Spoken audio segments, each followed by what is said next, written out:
Let's bitchin' it up. I don't know why we're bitching things up this week. Yeah. Apparently we are. Woo! Hello, everyone. I'm Pedro. And I'm Meredith. And this is Gritty Reboot, the grittiest goddamn show about movies there has ever been. The grittiest rebootingest show ever. That's right. We're going to reboot this show soon to be even a grittier version of it. I'll sit on broken glass for you people. Wow. Oh, wow. Yeah, I'm excited. I'm excited this week because we're talking about...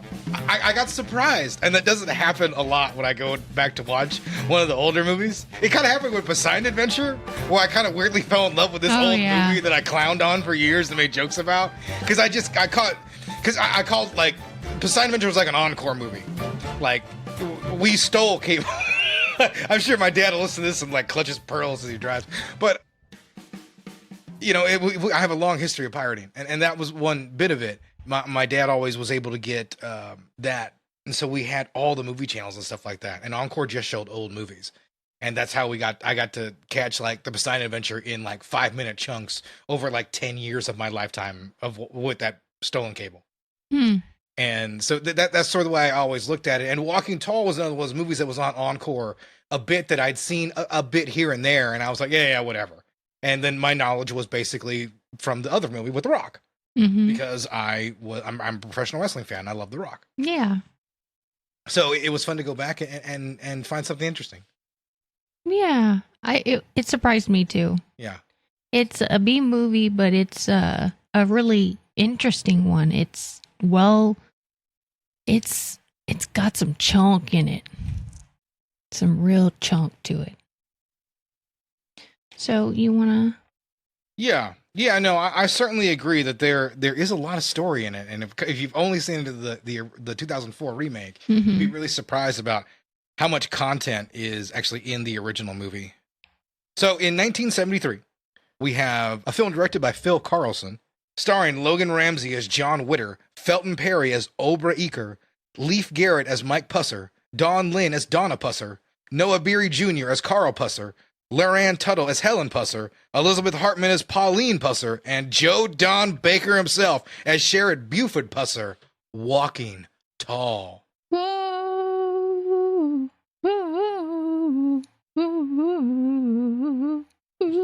do love a classic trailer. But seriously, I was really impressed by this movie. Yeah. It kind of won me over with a little bit of charm, because it's a low budget movie, so that means there's a bit of labor of love in it. And I always kind of like when you add that ingredient into a movie. You know, that sometimes makes for something a little special. And the movie is just a little special. Just a little. So.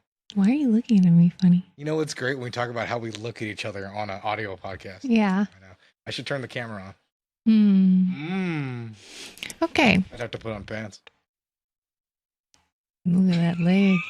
This is all terrible audio. They don't know, but I'm helicoptering right now. No.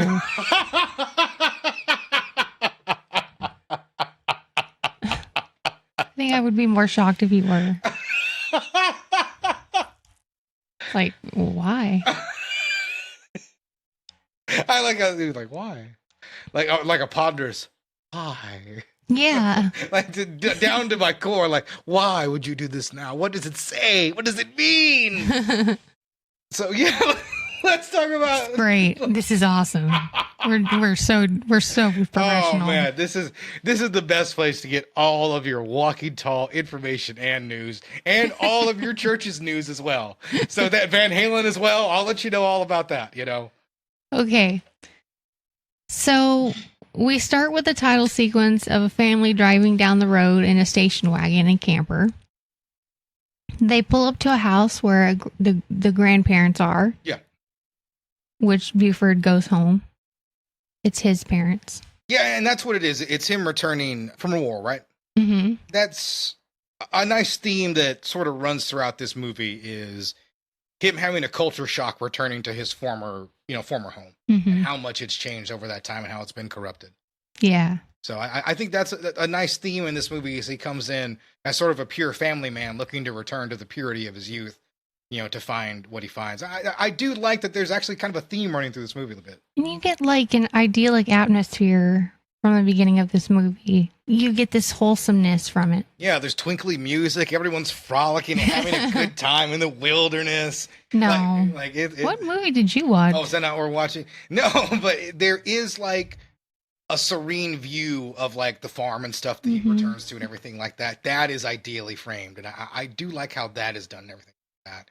Like it sets up like how everything is beautiful. And then, once we get to the town, we discover it's not the same. Well, he ends up selling the trailer to buy a house. So they buy a house. They invest in the city. Yeah. Where he come from. Yeah. And then our wholesome buddy, good old pal Ludi shows up. Yeah. And Ludi's a fun character. Like Ludi shows up almost like he walked out of a different movie. He's this fun, bombastic sort of guy. And when I saw him, I was like, this guy's going to be maybe fun comedic relief throughout this movie. Little did I know, but they meet up, they agree to go out and have a good time, and they end up heading out to where? I think it's called the Lucky Spot. The Lucky Spot. Yeah, the Lucky Spot. They go out to the Lucky Spot Club. So they head out to the Lucky Spot, right? And this is where the core of our movie begins. Yeah, we have a woman, a very attractive woman. A lady of the night, if you will. A scarlet woman. She's wearing a completely sheer black top showing like all nipple. Yeah, which oddly enough, I was wearing at the time when I watched this movie as well. Yeah. I felt a kindred spirit between us. You felt compelled. I did. I was like, tonight's the night for mesh see-through. Tonight is. Like the same way today's the day for Daisy Dukes. Alrighty then. Yeah.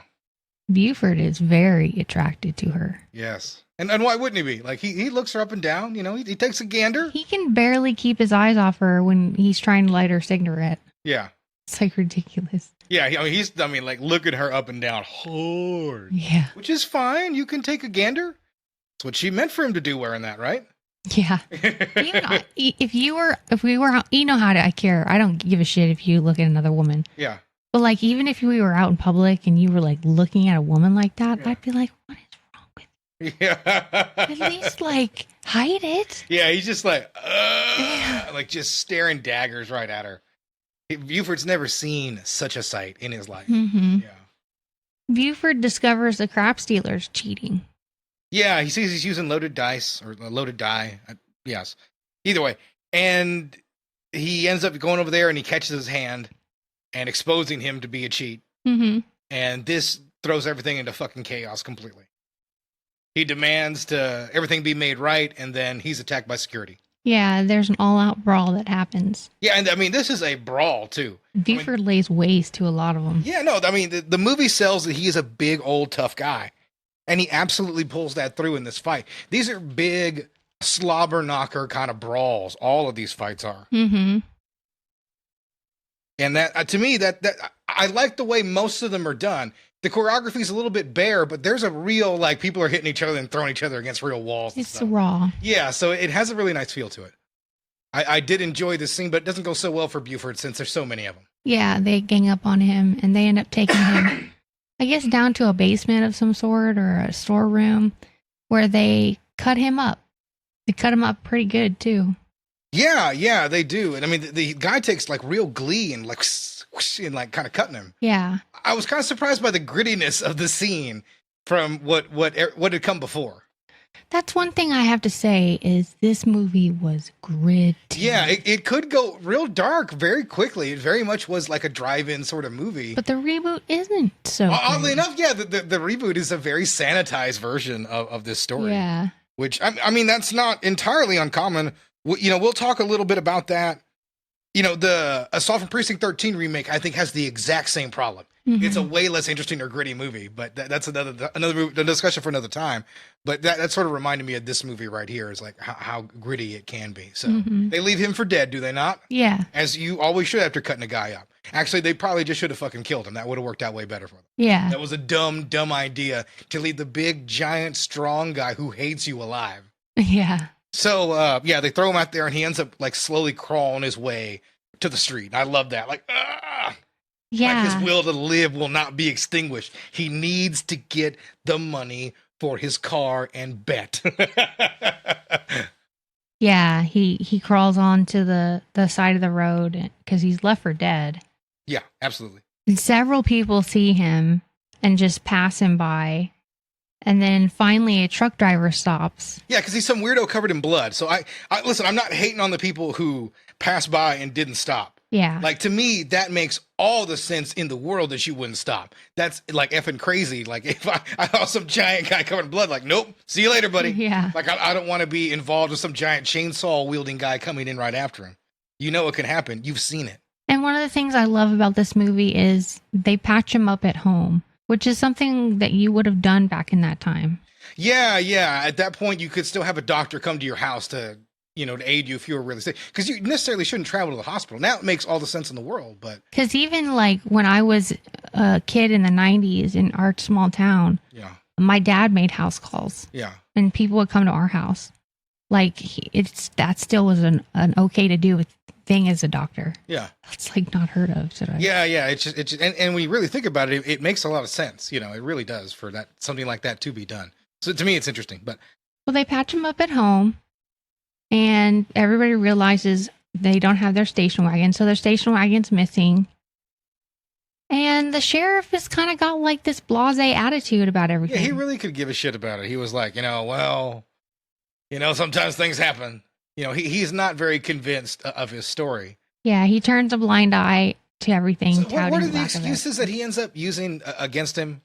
Does he talk about, like, he has no witnesses to back up his story? Yeah, there's total lack of evidence. Yeah, total lack of evidence. And all the other guys tell another version of it. And, his car could have been stolen by some other means, or he could have misplaced it because he was drinking, because he accused him of being drunk, right? Mm-hmm. So he gives him all these sort of excuses in the world. And then, of course, we get the line of the title. Mm-hmm. He walks away. Doesn't anybody walk tall anymore? Yeah. Because the sheriff, of course, is a yellow-bellied coward. Traitor. Yeah. He has betrayed his oath to the law. Now we are really kicked into high gear. He is on a mission now for justice, any way that he can get it. Yeah, he's all about justice. Yeah, he's going to take back what is his. I love that. It's so pure.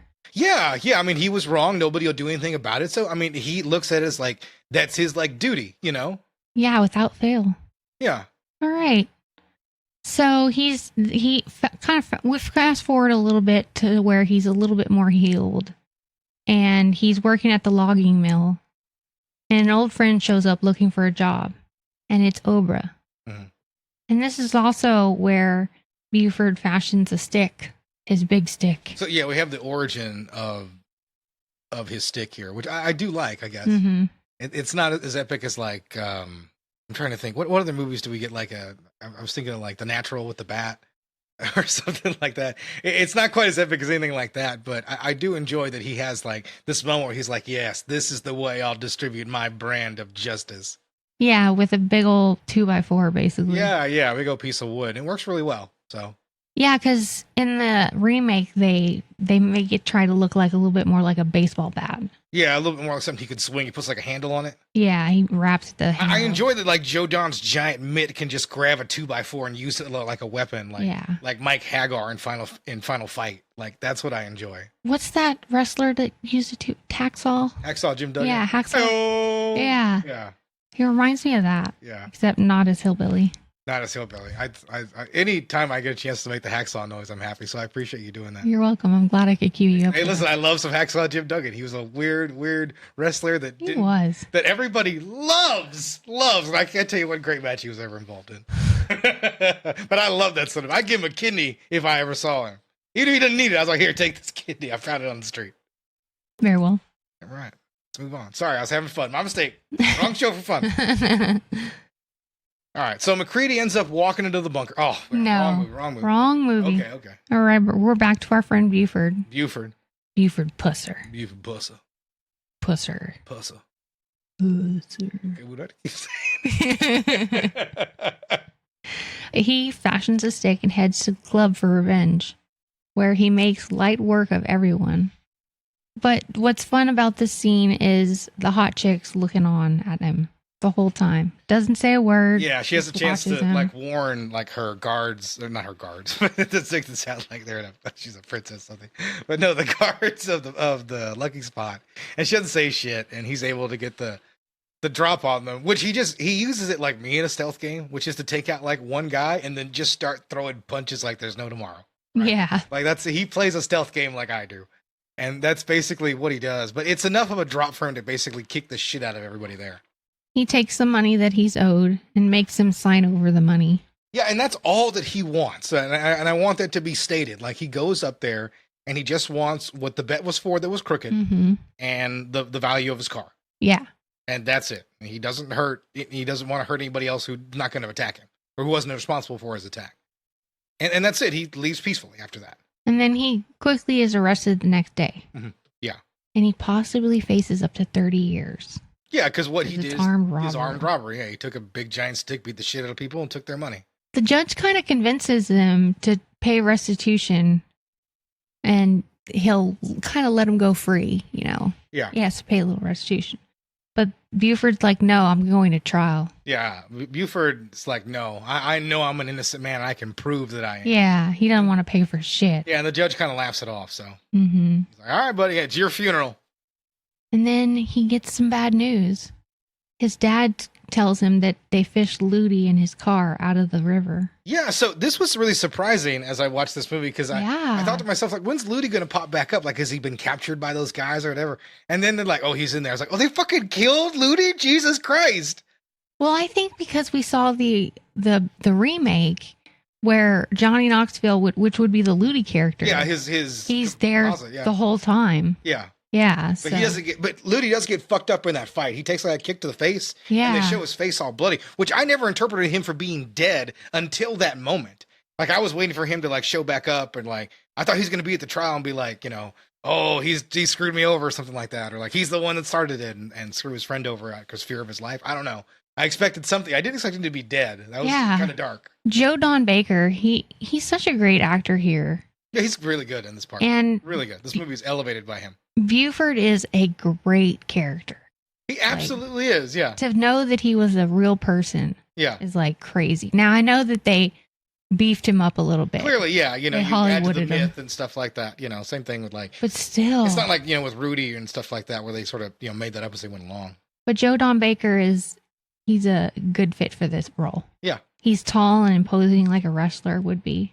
Yeah, but he looks real world tough, which I think is interesting, you know. Like, he's the kind of guy, like, you know, who's like slow to anger in the back of the bar. You know, when someone's like talking shit about like, you know, his favorite team or, you know, saying something fucked up, you know, just slowly balling a fist. That's who Joe Don Baker looks and feels like. Like, he doesn't want to be this way, but he's got no other choice. And that's a tough, like, Steven Seagal can never make that turn. Steven Seagal can't convey anything.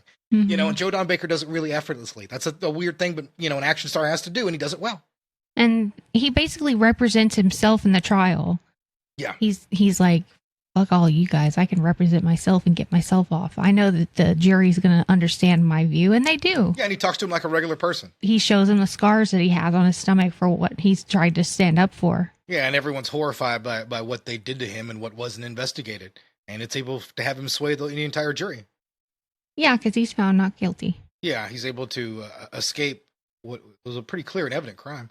But he's able to get out of there, and then he dedicates himself to becoming the new sheriff for the town. Yeah, he's running for sheriff. He wants to kick that guy's ass. And there, you know what? If you came from the remake like I did, like, you would just assume, bam, we're going to be there, because that's kind of what happens there. But like, there's a long bit of election storyline, right? Yeah, because you still have, he goes home and he has to face Pauline, and Pauline's like, nah, I don't want you to be the sheriff. You said we would be together and we would be a family, and now you're running off to be the sheriff and you're getting yourself hurt. I'm upset and I don't want you to do it. You're never going to make it. Yeah. You're going to fail. She basically is Kristen Wiig from Walk Hard, which is appropriate title-wise. That's basically like his wife's entire character on him running for sheriff. She hates everything he wants to do about this endeavor. She's so naggy. Yeah, she nags the living fuck out of him. Yeah, he tries to convince her it's the right thing to do, but she's still like, no. So they're running their race, and there is stories. I mean, there is scenes about them having an election, and then there's the scene where they get to the club, right? Yeah, they go to Really Ray's bar. Ray's bar, pardon me. And it's the local black bar. Yeah, and Buford is putting up his posters. Buford's putting up his election posters inside the club. And as he's doing that, or as he's finishing up, the sheriff comes in and starts ripping down his stuff. And puts up his posters. Yeah, puts up his posters instead. And then starts threatening him. Yeah. You know, a lot of the movie takes place in this location, weirdly enough. But they get into an altercation. Yeah, and then the sheriff leaves, and then they take the altercation onto the road. Yeah, it goes into a long chase. Like, they go and they, instead of what should have been like a couple threats thrown at each other, they take it to the roads, and the sheriff basically kills himself. Yeah, Buford gets out of his car, he races to the end of the bridge, and then he stops his car, gets out, and starts running towards the sheriff. And the sheriff starts his car and starts running towards him, but Buford realizes, oh shit, he's going to hit him and he's going to kill his fucking ass. So he jumps behind the bridge, a part of the bridge that's going to protect him. And the sheriff just runs off the fucking bridge. Yeah. And for some reason, there's an explosion. I guess the sheriff bursts into flames. Before the vehicle hits, the vehicle explodes. Yeah. Little did we know, that's why he went off. He was beginning to spontaneously combust at that moment. Yeah. So the sheriff explodes like the Human Torch inside that thing, and Buford saves the other guy. Yeah, he saves the deputy, but he couldn't save the sheriff, even though he tries. He does try. The movie clearly shows you that he attempted to save his life. I'm sure Buford was probably insistent on that. Well, Buford wins the election. Yeah, well, because Buford has no competition, and there's even a scene about them trying to run a dead man, which is foolish. Yeah. So, and they're like, we'll put somebody else in later. So Buford ends up picking up the win, and he immediately gets down to start cracking some skulls. Yeah, he actually finds out that there's like 8 bodies of black people who have drunk bad moonshine. Yeah. That they're basically poisoned, and he's a little upset by it. Yeah, he absolutely is. And, you know, the movie sort of mentions it's a case that might not get a lot of attention. Yeah, because it's in a small town and they have limited resources. But it's something Buford is insistent upon. And this is what actually got the real Buford noticed in the media, in the press, his insistence on trying to solve this case. Yeah. And obviously everything that came from it. He deputizes Obra. Yeah, which is a pretty cool scene. Mm-hmm. And I think Obra's a real fun character as well. Yeah. This movie has a few of those kind of like fun little characters. He's a good sidekick. Yeah. I enjoy his work, and I especially the scene later on where he has to make the arrest. But yeah, I do like when he gets deputized. It's a good little moment. It's much better than what we get in the other one as well. Yeah. Well, they end up finding the bad batch of booze, and they arrest a bunch of people. And when they get to the judge orders them to release them. Yeah, because Buford doesn't follow any fucking laws at all. He just inform them of their rights. He's just kicking doors down, kicking them in the nuts, and then just like fucking waterboarding them. He's like, you piece of shit, you're going to jail forever. Yeah. He's like, oh, are there procedures? So he informs them of that. So he is no longer allowed to do that. He has to let those guys go as they're all smug and laughing, walking away. Yeah. And then we get the casino owner, Callie. She sends some racist goons after Obra when he shows up at Willie Mae's bar. And he's trying to make sure that no bad booze is sold at the bar. Yeah. So he's making his presence known, making sure everybody's staying safe. Yeah. It's Arno that shows up. He's that racist guy. And he's making trouble. Yeah, and this scene is a pretty nice escalation because it plays nicely into racial tension. Yeah. Because they know they shouldn't be there, but at that time, a white person go anywhere he wanted, even if he knows he doesn't really belong there. Mm-hmm. You know, that's not where he should be. So he goes in there and acts like he owns the place and dares the sheriff to do something. And so Obra doubts himself, which is fair. You know, does he really have the authority to arrest a white man? Like, that's a valid concern and critique at that moment in time. He calls for backup, and the sheriff, Pusser tells him, get back in there, man. It's your job. And he goes in to arrest him, and it starts a brawl. Yeah. It starts a fight inside that club. Yeah, it's crazy. They have a big old brawl, and Arno and his buddies get chased away. Yeah, they end up getting run out of there. Yeah, and Buford arrests Arno. Yeah, he ends up picking him up, and I do like that. He ends up going back to the station, everything like that, and Arno has to swallow his pride, which is a scene I like. He gets a conscience, and he gives Ober $20 and apologizes. Yeah. A little bit more sober, he can look at it in the daytime and like, I was out of line. Even for an asshole, I was out of line. Buford's next target is the judge. Yeah. who's been a thorn inside the whole movie. Yeah. Due to his need to enforce laws and the Constitution. The judge is talking about laws and you don't know the law or you're too stupid to do this. Well, Buford's like basically takes the law book off his desk and it's like, you know, I'm going to read this fucking book. I'm going to show you. This reminded fucking me asshole. of like Dodgeball, Ben Stiller's character, just like grabbing and reading the dictionary. He's just like, you know what? I have no knowledge of the law, but I'm going to read every word of this book and be a fucking expert the next goddamn time you see me, you piece of shit. And that's basically like what happens. He just goes and he reads this law book. Mm-hmm. And he now is able to play mind games with the judge. He gains a new ability. He levels up. He uses his brain to defeat his character. That's right. That's right. He did not see that coming. The judge underestimated Puzzler, as many people do. He is eventually shot by someone he pulled over. Yeah. Yeah. I can't believe he survived a fucking shot. Yeah. Here's the thing. You just can't kill this motherfucker. No. That's basically the lesson of this movie. Is he's basically the unkillable son of a bitch.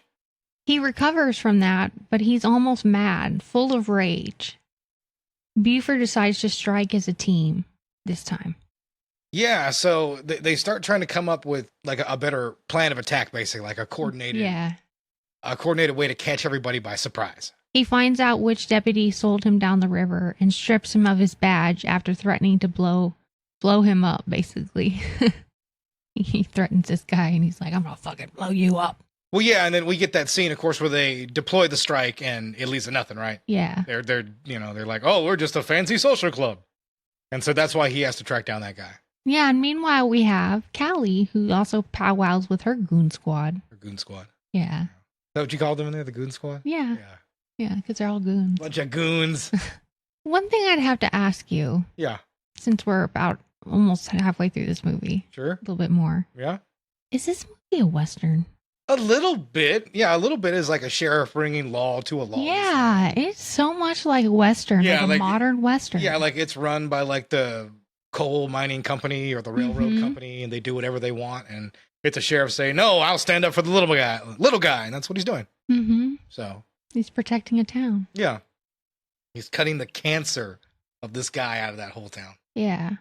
After that, we get a scene where Callie has her goon squad and they're like lashing this poor naked girl on this bed. Yeah, yeah. And once again, we talk about the grittiness. All of a sudden, I'm just watching this movie and then like, bam, here they are whipping the fuck out of this butt-ass naked girl. I'm like, holy shit. And it's like bloody on her back. Yeah, yeah. Like they're beating the fuck out of her. They really are. Like it's pretty graphic for what this movie is. And Buford saves that poor girl. Yeah, he kicks in the door. And he puts a blanket over her. Yeah, shames them. Yeah. And I like this scene a lot. Once again, we already know Buford is a good guy, but it's another reinforcement of that. Then we have a term that I've never heard before. White slavery. White slavery. What is white slavery? It's the worst kind of slavery. This time, it's coming for the whites. Yeah, so that was the charge against them. That's is they were going to they were going to sell her into white slavery, force her to do things for other people. My God. So they get some serious shit about this because they've been caught red fucking handed. Mm-hmm. So, and once again, this is a cool little scene that I like. Gritty as fuck, and I didn't expect it. Like I said, this is like a Western and a crime movie. Yeah, it's really good stuff. Next we have Luann. Luann. Is it maybe it's Luann. I think it's Luann. It's not Leanne. Yeah, it's Luann. Luann. He gives Luann some money and they kiss in a kind of innocent way. Yeah. It's more like a respectful kiss, like. Yeah, yeah. I like you, but there's nothing I'm going to do about this. Yeah, a respectful kiss. You know those respectful kisses you give your boss sometimes. You're like, hey, good job. Ew. It's a kiss nonetheless. It's a kiss. She just gave me a horrible image. Well, I did like the way it's a respectful kiss. Like it's just a normal thing you do. It's a little weird. It's a little weird. Well, anyways. It's a little weird. You're a little weird. I'm not the one who's giving respect kisses to anybody. Mm-hmm. Buford heads to Callie's club, and she's waiting for him with a shotgun. Yeah. So, and she has like the most poorly concealed. Yeah, I love it. She's like, all right, I'm going to get shit faced and I'm going to kill this sack of shit. So she She's fucking drinking everything in sight. The booze, the beer, shoe polish. I mean, anything she can get her hand on, she's fucking drinking. And like, she's all dressed to the nines, and she just covers like a fucking shotgun in like a blanket. A big old shotgun. She's being all kinds of shady. So either she's got like an 18-inch strap on under the dress and that she's trying to hide, or she has a goddamn fucking shotgun under there. I don't know like what the fuck she's trying to pull there. So she walks in, somehow misses the biggest motherfucker in the room. Yeah, she shoots and almost hits Buford in the head, but misses. Yeah. And then he gets 2 shots off at her and kills her instantly. Yeah, like he gets like a headshot. Mhm. Yeah, it's like oh shit. Like I thought, like, well, they'll give her a respectful death. Like, nope. Yeah. It's like a headshot. He kills the shit out of her. And then we pivot in the movie. We pivot to a very nice, serene scene on a park by the lake. There's of the twinkling family. music playing. John Tesh comes by and plays love melodies. The kids are playing in a boat and they're fishing. It's a happy time. And Buford and Pauline are just like laying on a blanket, having like a little picnic. As you do. Yeah. So it's a serene moment. There's a moment of peace in between all of the massive amounts of violence that we've seen in this movie. And I don't like it. Yeah. It's unsettling. Yeah, it's weird. Something's amiss. And we start building to Pauline, who decides to go on call with her husband because he gets a call and it's a simple burglary call. So he's like, "Yeah, honey, sure. Come with me on my job where I'm getting shot at on a constant basis and attacked." Mm-hmm. That sounds like a good idea. Like it immediately like tips its hand. Yeah. like it couldn't be more like unless she's just like, I love being alive. It's one of my favorite things about life is being alive. Like, unless she had that conversation with Buford, it couldn't be more obvious. They're driving down the road, and one of Callie's goons rolls up on Buford. Yeah. We have another car chase, car fight. And then Pauline gets shot in the head. Yeah, Pauline. Several times. Yeah, Pauline is shot repeatedly, and Buford has to pull over. As well as the dog. Yeah, they kill the dog. Yeah. They kill the dog. What kind of movie kills? These guys are bastards. So, yeah, and also a human died too, sure. And he pulls over and he cradles her like, no! Yeah. And they get like one last shot on him, but it's not enough to kill him. No, they don't kill him. They kill his wife. Surely that's going to go well. Well, he calls for help and he gets carried off in a stretcher while Ober pulls a blanket or puts a blanket over his wife's head. Yeah, he has a real soft and like quiet, slow moment where he sort of takes the time to kind of mourn her and then cover her. You know? Yeah. He just needs a moment. Like it's a lot of violence, and I'm glad the movie had the presence of mind to take just one little moment to just stop and reflect that somebody who mattered is dead, in the narrative at least. So Buford's back in the hospital because he's been shot again. And man, if this is real life, like Buford's like 50 Cent. Yeah, I mean, like, you cannot kill this guy. It is amazing the level of punishment that he's able to take and to withstand. Wild, right? It's a crazy story. Well, he's in the hospital and you see all the men there and they all stop and it gets really quiet. And all you see is Buford's son coming through the crowd with tears down his face and a shotgun. Yeah, walking there. He's like, they got my ma. They won't get my pa. Yeah. There's snakes won't crawl in the night and kill my pa, too. It's such a moment. And, like, it's so affecting. Like, the second... Because what did I say at that moment? I said, this is when the men cried. Yeah. Because that's the total... Because even you can see, like, Oprah's, like, with a quivery lip as this kid walks by. It's a great little moment. It's awesome. Mm-hmm. I didn't know the movie was going to hit like that. It's weight class, but it kind of does things like that. It's real interesting in that way, and it's something that, I mean, clearly there's no moment like that to talk about in the other movies. So I think that's really interesting as well. It's heart-wrenching. Yeah, this movie attempts to have a heart. Yeah, it really does. It's not just trying to run through its narrative as fast as possible. It has real character and it has real life. Yeah, everybody really cared about the role. Then you have the funeral, where Buford shows up in a face cast, and it's reminiscent of Hannibal Lecter's face mask. Yeah, he has like the bottom half of his face, encased in this cast. It looks a little goofy, but it's kind of whatever. The whole town is at this funeral. Like literally everybody in the town is walking down the streets as they go to bury his wife. Mm-hmm. And this is where Buford's like, all right, fucking stole my wife, the love of my life. I'm taking out my revenge. Yeah, so he gets in a car and he drives his ass over to the spot. Mm-hmm. And he just like drives right into there and kills like 2 people right off the bat, right? He rams his cruiser right into the Lucky Spot Club. And then... Because he kills the one guy who was at the door. Mm-hmm. And then like he pins the other guy who dies basically against the wall, which is really metal if you think about it. And then he gets out of there after he kills who he's meant to kill, who he wanted to kill. He goes out of there and he just falls because he's exhausted. Yeah. I mean, he's still His body's fucking injured. destroyed. Yeah. He can barely move, but he can still kill if he needs to.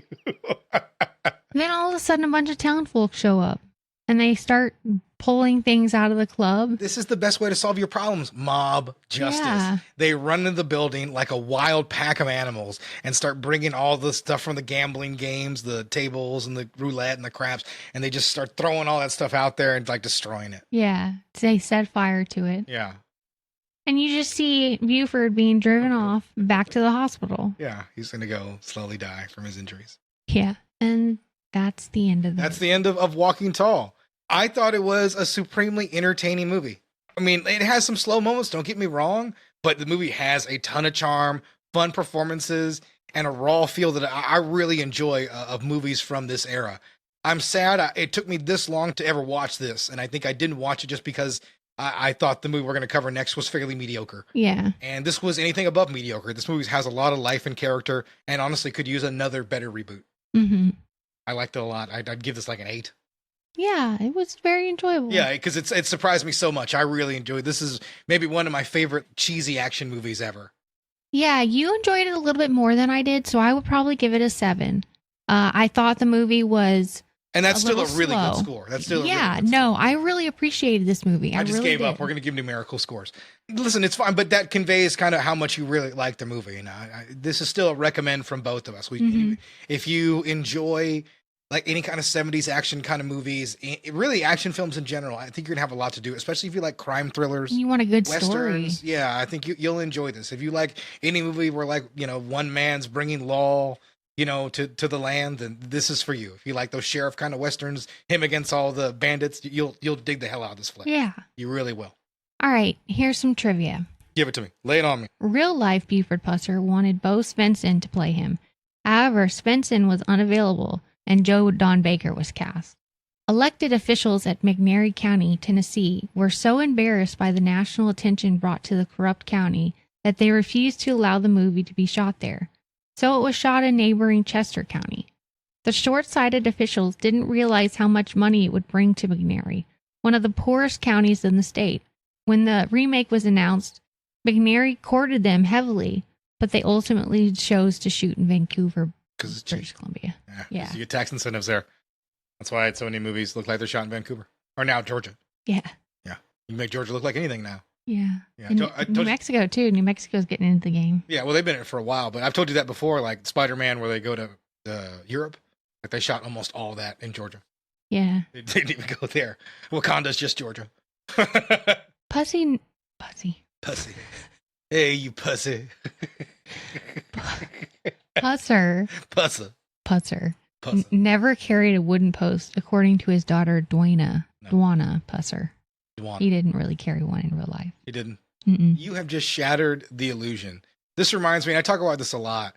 I listen, one of my favorite radio shows, I still listen every now and then, the Dan Patrick Show. They had Joe Montana come on, and he was talking about, movies lie and stuff like that. And they were proud of him, like, what do you mean? And I didn't realize it, but Joe Montana was the quarterback during the Rudy movie. You know that movie with the guy? Like, he's the quarterback of Notre Dame at the time. And he was basically like, that entire movie is bullshit. Rudy was like a joke on the team. Nobody was rooting for him. He was just the little guy that wouldn't leave you alone. Like, he was almost on the team, like, as a gag. Like, they carried him off the field as a joke. Yeah. Like, it wasn't like this great grand gesture. He just sold himself up for years and years and years because of that one thing, and nobody ever questioned it. But I always never forget it, because like Joe Montana, I was like, you salty son of a bitch, you had to go in there and ruin the movie Rudy for me Yeah. for the rest of my life, you piece of shit. Yeah. Well, what are you going to do? I guess one day I'll go out there and hit Joe Montana in the knee. You can write him a letter. I'll write him an angry letter. Buford Pusser's house was turned into a museum after his death. The car that he died in, a red 1974 Corvette, is on display there. Interesting. Do you want to know the Joe Montana story? Sure. Do you know that Joe Montana, before he had his game-winning drive in one of his Super Bowls, everybody was nervous, and he came into the huddle. He's like, guys, dude, look over there. It's John Candy. And they look over, and there's just John Candy eating a hot dog, enjoying like the Super Bowl. He's like, all right, guys, calls the play with a smile on his face like it's no big deal. They all settled down around the play. I got more where that come from. Very good. Yeah. More Joe Montana. No, John Montana. Do you want a Joe Montana story? I'll give you a Joe Montana story, too. Overeager is loosely based on the Dave Lipford, the first black sheriff in Tennessee. So, there's that. Yeah. Do you want a bit of morbid news? Yes. All right. 2 actresses associated with this film went on to commit suicide. Oh, shit. That is morbid news. Elizabeth Hartman jumped from the 5th story of her Pittsburgh apartment complex in June 1987. She's the one who plays Pauline, the wife. This every time she bounced? No. Wow. You get at me for having morbid curiosities. I wanted to get that look out of you like, you monster. That's the one. That's the look right there. Brenda Bennett, who plays Luann, took her life in April of 1982. She had been married to Bill Bixby. Oh, really? Mm-hmm. It's okay. And that is all the trivia I have. Do you want a Joe Montana story? No. You don't? No. No more Joe Montoya. No more Joe Montana. No more John Montana. John Montana. John Montana. I think I bought insurance from him once. John Montana. Good guy. Good guy. Trust that guy. Are you ready to move on to the reboot? Yeah. So in the year 2005, John C. Reilly stars in Walk Hard. Oh, wait, no. Wrong. Yeah. Wrong movie. Wrong. Oh, we could do that movie. I forget. Yeah. That's a reboot. What's the reboot of? I guess it's not a reboot. Well, we were going to do a parody like month where we talked about movies that are like sort of direct parodies. We could do Top Gun and Hot Shots. Yeah, because it is kind of a reboot if you think about it. It's just done differently. It's a parody. Like we could do Star Wars and Spaceballs. Like that's a direct parody of that. I mean, yes, there's other things in there, but that's what it basically is. Okay. So that was always the plan. Not that we need to discuss that right here on the show. No, we don't. Nobody cares. We could talk about literally any other time, but right now, when we're trying to be delivering quality entertainment about 2004's and The Rock in Walking Tall. Starring The fucking Rock. So at this point, he was still just The Rock. Yeah, no Dwayne Johnson, no DJ, just The Rock. That was my favorite thing. What was that show that we watched? Yeah, that like Gladiator show. Yeah, it was like his knockoff of like American Ninja Warrior. He's like, Titan call me Games, DJ. The Titan Games. Everybody's like, DJ. Everybody knows our host, DJ. Like, DJ, call him the fucking Rock. That's who he is. Yeah. Sorry, I missed the starring bit. We have Ashley Scott, Neil McDonough, Johnny Knoxville, and of course, DJ Dwayne Johnson in this movie as Buford Puzzle. I'm sorry, Chris Vaughn in this version. They changed it up. They changed the name. That's why he's the only character name I wanted to mention. Everybody else has names too, but it doesn't really matter because everyone's a paper-thin cardboard cutout. Mm-hmm. This thing is like, what, 85 minutes? Yeah, it's not long It at is all. a quick story. Quick romp. Quick romp. You know what? I love romps that are fast. So we have the start of this movie where Chris Vaughn is on a ferry boat to where he's from, which is a small lumber town. He shows up and he sees the sheriff, and the sheriff comes up and says, "Holy shit, it's Chris Vaughn. Welcome back to the town, buddy."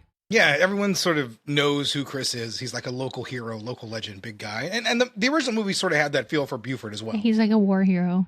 Yeah, so he's sort of respected and revered. Mm-hmm. And so wants to give him a ride home, but Chris, I don't want to say Buford. Chris doesn't want to take it. Yeah. The Rock doesn't take rides. Yeah, he makes rides. That's right. Yeah. Mustache ride. Okay, we are way off topic. Okay. I like how all of a sudden you became like 11 years old. He's not a dirty boy. Sheriff gives him a ride home anyways. He convinces him. And then we meet the family. Mm-hmm.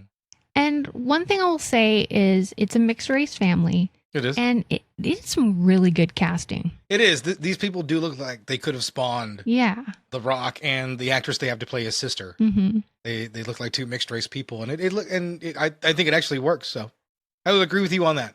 Also, his nephew, her son, sister's son, is also looks as well the same way. Yeah, it's all good casting. It really is well done. So I appreciate it. And the older actor, I was like, yeah, I can imagine that guy, like he could spawn The Rock.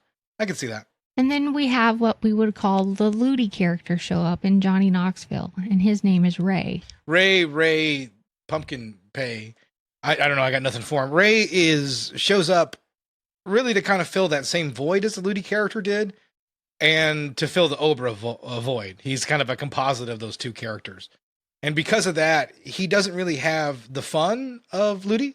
No. And nor is he the same kind of companion that Ober is somehow, even though he has more screen time. But he does pretty good in this role. I like him in this role. Knoxville's fine. Yeah. But it's just not a whole lot really to the character, which I think is kind of a downside to this film. He seems to have pretty good chemistry with The Rock. Yeah, and that's something I feel isn't explored a lot because there's a lot of story before The Rock comes back to making him the deputy much later on in the film. Yeah. But in the earlier scenes, he's good. Next, we have a friendly game of football. Johnny Knoxville takes him over to the field where they used to play games of football. He's welcomed back into town by his old buddies, and he's playing with Knoxville and some old buds, and Neil McDonough comes around. And he's Jay Hamilton. He's Jay Hamilton, or Irish M. Bison, if you will. Yeah. Everything here belongs to Shadowlaw. I'll never forget his interpretation of that character. And you can look that up in episode 22. Good job. I just guessed. Who knows? Well, it's out there. Yeah, don't listen to the Reanimator episode. You can listen to anyone except that one. So, yeah, he shows up, and they all play football together, and they have a tough, competitive game, even though The Rock is significantly taller and more athletic than anyone else on the field. So, while they're out there, they go to the end of the game, and at the end of the game, Neil McDonough decides, like, hey, guys, guess what? I'm the bad guy of this movie. So, Chris has a bad knee. Hit him in that knee to take him out. Make this hurt bad. So, he signals to us big time that this is the way the movie's going to go, and on the next play, they come out there, they take out his knee, and they end up losing the game because of that. Mm-hmm. So the movie doesn't have a lot of subtlety, but there's nothing wrong with that. I love Kojima games. That guy hates subtlety. So they lose the game, and they move on from here. But we've kind of established like the roles of the movie, and they set up the fact they need to go to the casino. Yeah, Jay invites him to the casino, even though they lost. Yeah. But he's like, me and you used to be buddies, so come to the casino. They head to the Wild Cherry Casino, owned by Jay Hamilton. I was about to ask you if you knew the name of the casino. Mm-hmm. I wrote it down, thankfully. Jay welcomes them in and basically is like, I want you to be in VIP. Drinks are on me. Have yourself a good old time. So they are in VIP and they start doing some drinks. And his buddies buy him a peep show. Yeah. What the hell kind of casino has a peep show? Yeah, so this casino is wildly constructed because not only are they a casino and they serve drinks and everything like that and have all the games. There's you can girls imagine. everywhere. But yeah, there's just like girls dancing in cage, which I guess I've seen before. But upstairs, there's like a peep show. Like it's implied it's like a strip club as well, right? Mm-hmm. So that's really weird. Yeah. Listen, I don't know what state are they supposed to be in? Does it say? Is it just generic northwest? Yeah, I can't remember where it was that they said this was set. Yeah, because the original story takes somewhere. place in Tennessee, and obviously that's not where this was shot, so it doesn't really matter. But you can, I just don't know what the zoning laws will be where they would allow that. But maybe that's where I need to go. While he's watching the peep show, he recognizes the dancer. Yes, they recognize each other. Yeah, she recognizes his voice. And she's like, oh shit, it's Chris. Yeah. And then she runs out. And then we get this scene where Chris recognizes that the crap stealer is cheating. Yeah, we get the same thing. And it's the dude from Battlestar Galactica, by the way. I remember that. And he's been in other stuff, but that's the one thing I always know him from. He was one of the Cylons. Sorry if I spoiled a 15, 20-year-old show. But he is busted in the same way. The scene's a little bit more intricate this time. Mm-hmm. And Chris is more able to prove that the dice are loaded. Like he throws down sevens, 4 or 5 times in a row. So that I liked. I thought that was interesting. But security jumps him with much less sort of reason this time. And it starts a big ass fight. And Chris gets knocked out. Yeah, Chris gets knocked out and does meet a similar fate. He's cut up as well. Yeah, one of the security guards basically cuts him up with a box cutter and steals his Navy SEAL medallion or Special Forces medallion or whatever it is.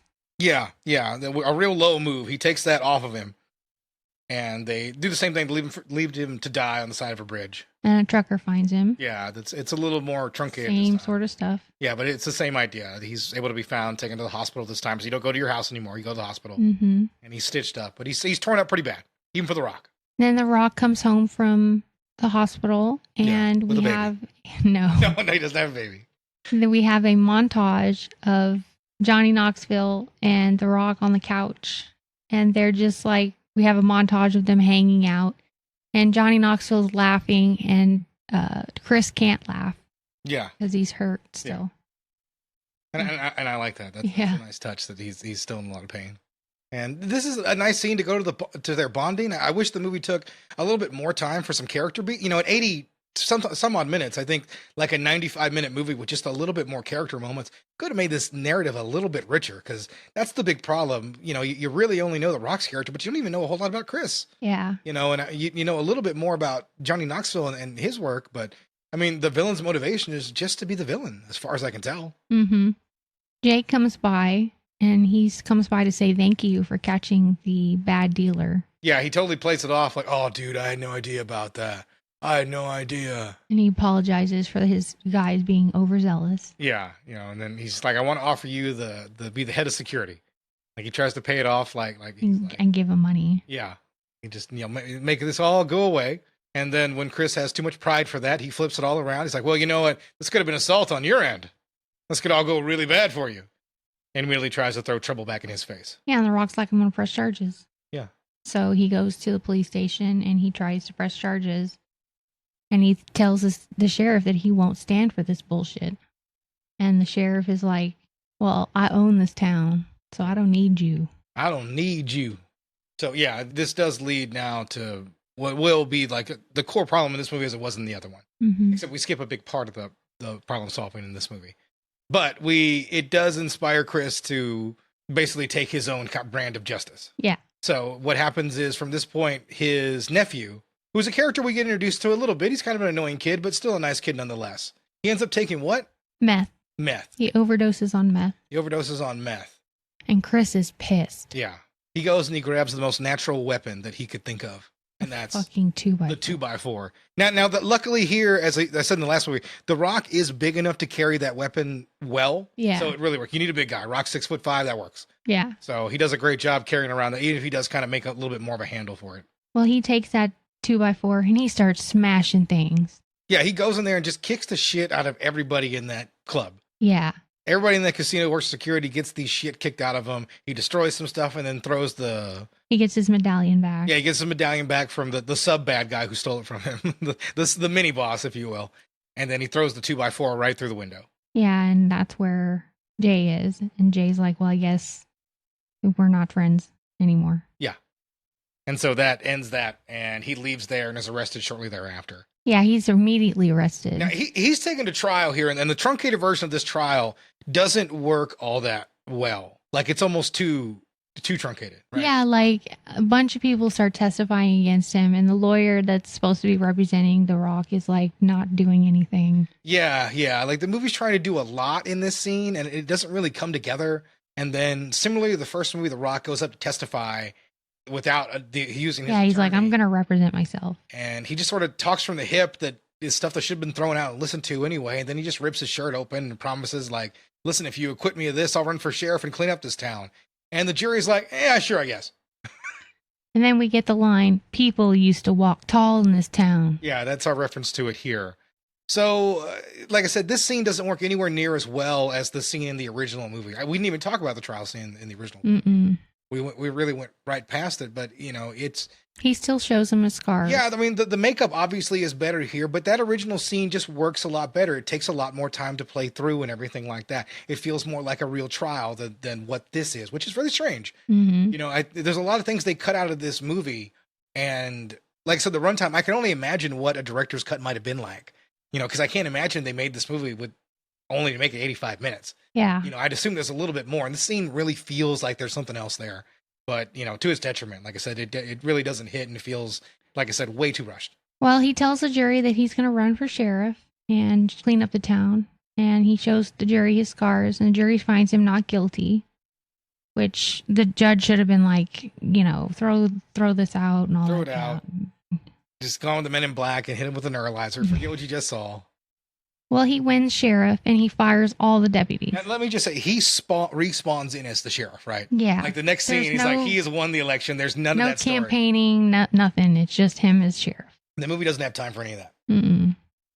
He sees the old sheriff. The sheriff vouches for all of his men. And of course, The Rock fires them all. Mm-hmm. And walks into his completely understaffed area and now has left an entire community unprotected without any sheriffs or deputies. Yeah. He goes out and hires a dangerous and unstable ex-con to go, and untrained as well, to be his next deputy. Yeah. They should immediately impeach The Rock. He basically pulls over Jay, and Jay threatens him. He's basically like, I don't care that you're sheriff now. Yeah. But because I still run this town. And then he ends up smashing his taillight out of petty spite. Yeah. And he asks Ray to be his deputy. He does ask Ray to be. This is where I talk about he made this ex-con, untrained, a deputy now. So that's unfortunate. But hey, it's whatever. And he does break private property of a citizen who was not breaking the law at the time. This Chris is corrupt, for lack of a better term, to try to solve. Pusser and the other one broke the law to try to get to one end goal, to try to clean up the town, get those people out, or in jail. Chris is just using his powers to make his life hell for the people he doesn't like. And that's way different in this movie. Yeah. It makes him way less likable. In the first movie, you had a reason. Buford had a motivation to do what he did. All his actions meant something. In this movie, we don't much necessarily get that. We get a very superficial reason for him to follow through his actions. Yeah. And I think that's one of the things that hurts this movie. Yeah, no, it absolutely does. And he doesn't really have a motivation. Yeah, I mean, he just I want vengeance for my attack. And then, and even then in the other movie, there's a nice scene right at the end. We talked about it. He wants the money for the value of what he lost, right? His car that they took and destroyed, and the bet that was bad. He had a legitimate reason to go in there and get what he was owed. Chris just goes in there to kick ass. Yeah. He's literally taking vigilante justice in his own hands. Chris should have been sent to jail. Yeah. Yeah, Pusser at least had a reason to go in there. They owed him money. He could prove it, and he did in court. This one doesn't. So this is, and I know this is a weird thing to sort of complain about in this sort of light and forgettable action movie, but it's a real concern. It changes the character up completely. And I thought about this, especially with this next scene where they take apart that main security guy. They take glee in destroying. Now he's the mini boss, but they take glee in destroying his vehicle right in front of him. Right in front of him. Yeah, which is mildly amusing for a minute, and they play a knockoff of a ZZ Top song while they do it. Yeah, they take it completely apart and find no drugs. Yeah, find nothing because nothing to find. And they put him in jail. Yeah, they falsely accuse this man, and they're holding him without cause. Yeah, no reason. Overnight. Hopefully they. He has not been allowed to contact his attorney. Yeah. I'm just stating everything that he's done wrong. This guy's corrupt as fuck, and I hate him. Yeah. I mean, the bad guy sucks too, but at least he's providing jobs. Yeah. Sure, they're drug dealers, but hey, listen, you got to move the economy along. We need job creators. According to Pedro, we need more meth. I'm trying to put the other sheriff back in charge. Sure, he was corrupt, but he kept the money flowing, baby. Okay. And we'll talk about it when we get to the ending too, because I hate the ending, but let's go. Then we have a scene where Chris goes to warn his family to get prepped, and he's talking to his dad, and he wants his dad to take the gun that he has to protect the family, and his dad's like, "No, I won't wield that weapon." Yeah, I wonder if that'll come into play later on. Yeah. No, it doesn't. But no, So Chris, they have this moment. Yeah, and I do like what the movie is trying to achieve there, like trying to have some emotional closeness, but that moment just kind of clanks. Yeah. And it's sort of the core problem with this movie. Like they just sort of shove in a little bit of character development as we're rolling towards the finale of the movie. Mm-hmm. But it doesn't really work. But it does set things up, I suppose. Well, he sends Ray over to protect the house with a gun. Yeah. Then we have our sex scene. Yeah. Denny comes to the station. Yeah, Denny comes there. We have to force in a sex scene. There's some awkward flirting, and there's a PG-13 sex scene. This movie's PG-13, very PG-13. Yeah. Other movie R, big time R. This movie PG-13, toothless. So they end up having PG-13 sex, which isn't much. Mm-hmm. So this leaves her hanging out in a bra, basically, for like the next big action scene. Of course. Yeah, she's little with her with almost her. See me rolling my eyes. Yeah. I told you that because there's a shot later on where she's shooting a gun in her bra. I was like, that was in every trailer for this movie, that one shot. Meanwhile, we're back at Chris's house, family house. Yeah. And Ray is basically fighting for his life. Yeah. They're ambushed there. And so he has to fight off these people that come in and try to protect Chris's family. Yeah.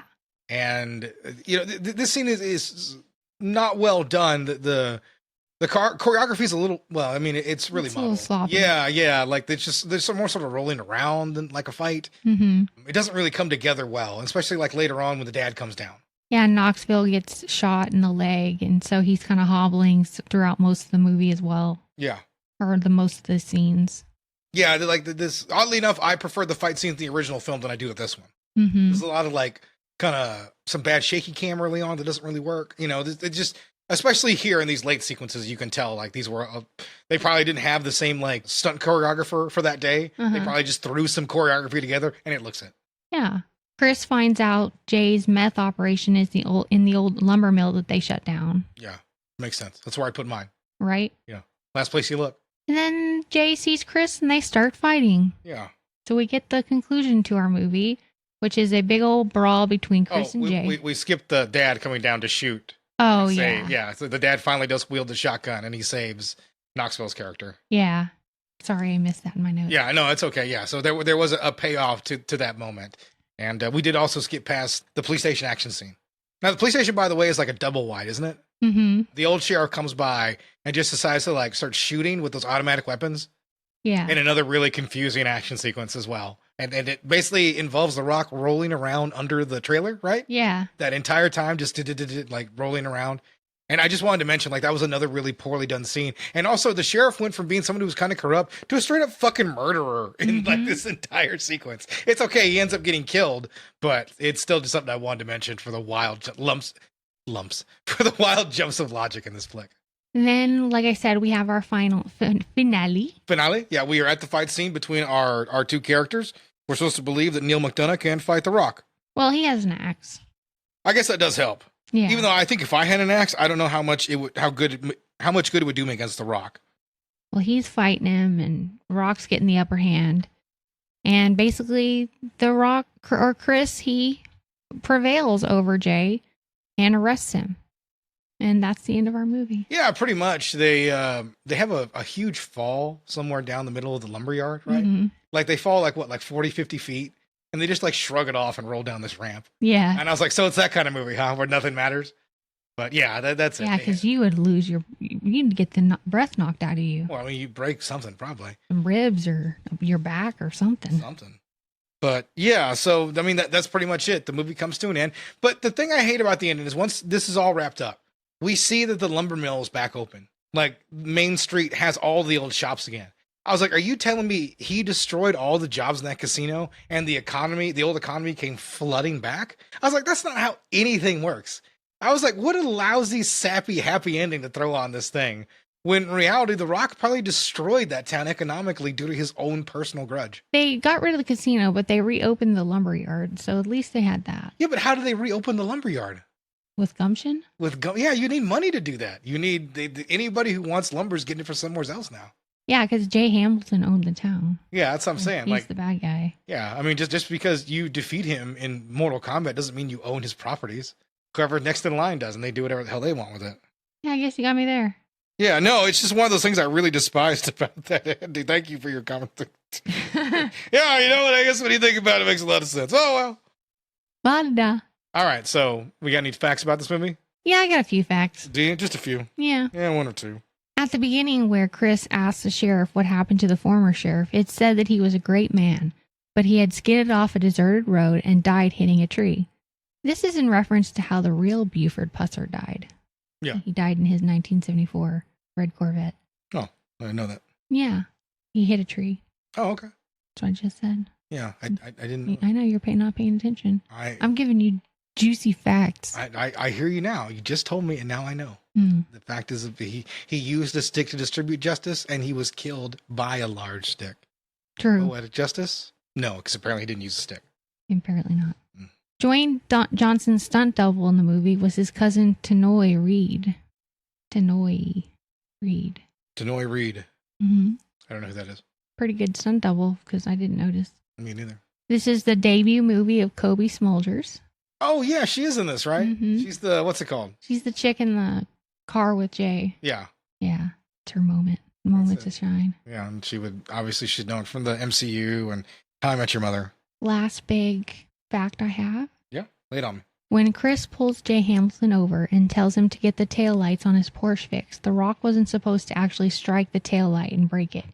He was only supposed to mime breaking it, and they were going to fix it in post.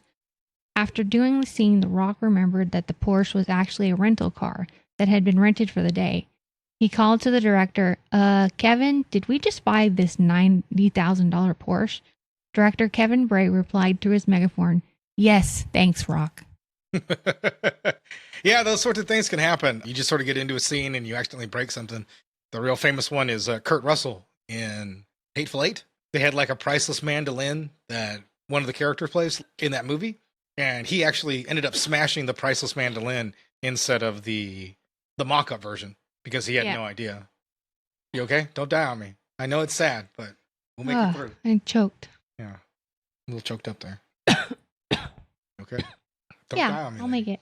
Okay. So now we have reviews. Reviews. 1973, 75% on Rotten Tomatoes, 6.9 out of 10 on IMDb. 2004, 26% on Rotten Tomatoes, 4.0 user review, 6.3 on IMDb. And I chose for you for the 1973 movie because we enjoyed it so much, I chose a 1-star review. And the reviews this week are zany as fuck. All right, let's get to it. I'm excited. This review is called All But Forgotten. In quick response to the IMDb polls on the worst movie and why, I returned to a mantra I employed in 1973 to demonstrate my extreme aversion to this awful but apt example of manipulative cinema. I had been almost literally dragged to see it by a date from whom I later, and one moment too soon, disengaged myself permanently. I can honestly say my apprehension based on having read the advance publicly was not only justified but exceeded tenfold. I still shudder to think of it. Now that I have read over the few but truly excellent and informative comments posted here, I am confirmed in every particular amount why I detested this movie and everything it portrayed in American life. I coincided with this beginning of a sword and bottom period in the social and intellectual history of the United States, from which the nation has yet to recover. Irony, always in short supply in any case, died at the relentless bludgeoning of the audience all too happy to be so dealt with. Now, that you've heard all that gumble gobbledygook. Gumbly gobbledygook. Was that a positive review? Yeah, I can't tell if he did like it at the end of the day. He gave it a 1 star. I don't know. Maybe he got confused. There wasn't a whole lot of reviews for the 1973 movie. That's fair. So this was one of the only 1-star reviews I could find. This movie's a little forgotten because, you'd look this up and you'd probably find the other movie. And when you look up a review for that, you'd see it's not very good, so you just wouldn't watch Walking Tall. Yeah. So, yeah, I think that's just how it goes. But it's somebody who's older because they'd seen the 1973 version when it came out. So. All right. And then for the 2004 version, I have a 10-star review because it's not rated very high. I was surprised how low its rated is. 26%. Yeah. Very low. Very low. Because I actually like this movie. Do I like the original better? Maybe a little bit more. I mean, I certainly like the original a lot better than this one. Yeah. But I still enjoy this movie. I love this review, by the way. You're going to love it. This review is called Cliche but Enjoyable. Okay. I'm not gay. Listen, I'm not gay, but sperm is tasty. But at least I don't think I am. But damn, I really appreciated The Rock's body. I work out a lot at the gym, and I think I know a good male body when I see one. I would sell my soul to Satan if I could have a body like The Rock's. Yeah. Is that steroids or genetics? Damn, awesome. Well, anyway, Oh my God. he obviously is the current Arnold Schwarzenegger. Does this review end with him ejaculating into the rock? He has the box office draw that Arnold had in the 80s and early 90s when he ruled. He truly is the next action hero. Well, I actually enjoyed this movie. I know it was lame, but The Rock's charismatic badass attitude made this movie great. Yeah. I love the way he stared at other characters unflinchingly and without fear. His character in this movie is how I would be in real life. a person that stands up to his convictions. This guy shows absolutely no fear, and I would love to have a personality like that. Mm-hmm. I enjoyed this movie solely because of The Rock's presence. Like I said, I realized this movie was lame, but who cares about the writing and the plot? I enjoyed it because of The Rock.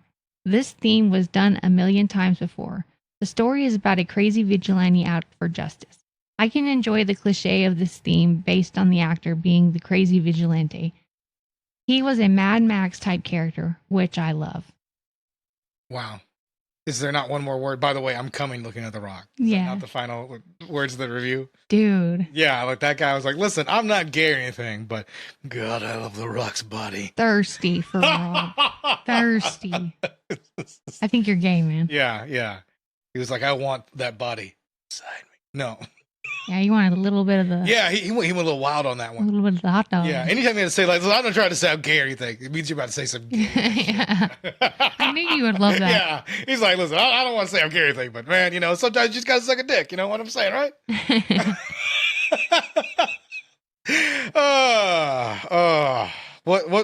What an amazing note to end our show on. Meredith, what are your socials? I don't have any. Oh, that's right. Walking Tall came out in 2004. And Roger Ebert was still very much alive and reviewing movies in the year of our Lord 2000. He didn't review the original? I mean, he might have, but I couldn't find a review for it.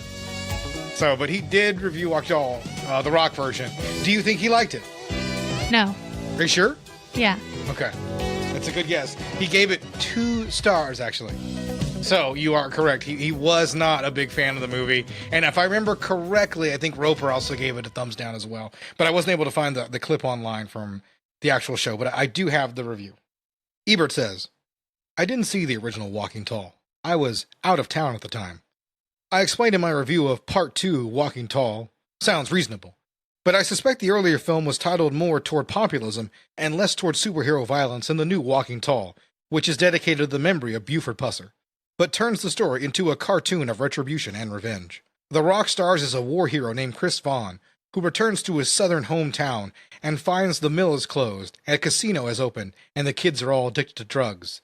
His character is named Chris Vaughn and not Buford Pusser, possibly because The Rock, having gone to a great deal of trouble to adopt a name both simple and authoritative, could not envision himself being called Buford or Sheriff Pusser for any amount of money.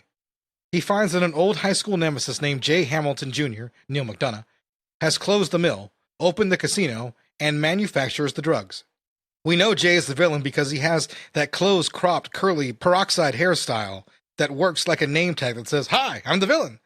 Outraged by the corruption that has descended upon his town, Vaughn picks up his famous Buford Pusser Model Oak Club, smashes up the casino, defends himself in court, and makes such an impassioned speech that he has soon been elected sheriff.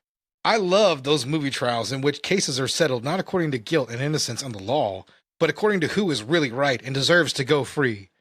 Sheriff Vaughn hires an old high school pal named Ray Templeton to be his deputy.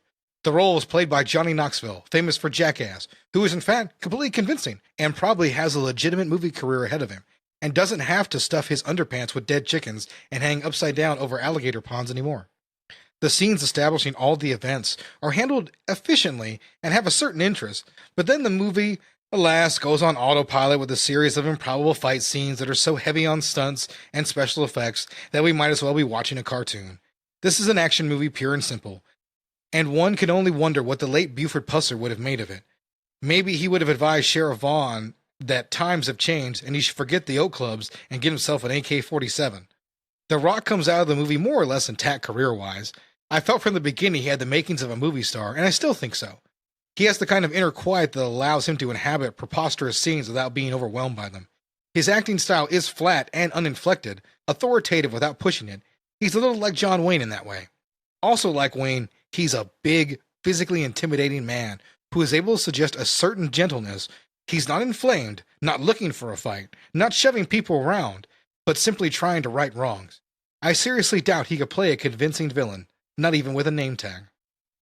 2 stars for that, so Ebert wasn't crazy. No, he was not crazy about it, yeah. But he was insane. Was he? Yes. Okay, so those were 2 movies we didn't hate. One we enjoyed more than the other. Yeah. I mean, I think I ended up sort of disliking the I ended up sort of disliking the reboot. I think you did because we saw such a surprising movie from the first movie. Yeah, and I felt how generic it is. You know what a pet peeve. You're kind of comparing it to the original. Yeah, and comparing it to the original, it is very much an inferior film. So yeah. I only recommend one this week. I really don't recommend the Rock version. I say it's not a bad movie if you want to just put on something and you want to enjoy an afternoon of The Rock. I think it's harmless. Smashing things with a piece of wood. Yeah, I think it's harmless. Yeah. I mean, that's the best I could say for it. I didn't care for it. Like I said, just watch the original is my review and opinion. But if you think we're wrong about that and you want to let us know and you would like to hit us over the head with a large piece of wood, you can tell us that and express that thought via email at grittyrebootcast@gmail.com. That's the most 90s way to get a hold of us. But you can also do that via GrittyReboot at Instagram and at TikTok as well, which is a much easier way to get a hold of us. Because, nobody checks the email. Yeah, and I eventually will find a better... Maybe we'll start the Threads account. Yeah, we're going to go to Threads, baby. Yeah! You don't even have an Instagram account. You can't go to Threads. I have to have Instagram to get Threads? They're linked. Ugh. Yeah, they're linked. Sorry. It's just the way it is, lady. I don't make the rules. Okay. Yeah. I'll think about... I just don't like social media, but I'll think about getting something. That's fine. All right. Well, yeah, you do that. I'll go cradle my church's records and cry. I'm sorry. I know. I'm broken up about it. All right. And that's the show for this week. Wow. I can't believe it went an hour and 40 minutes about Walking Tall. Wow. Yeah, I did not see that coming. All right. Thanks a lot. Thanks for listening, guys. See ya.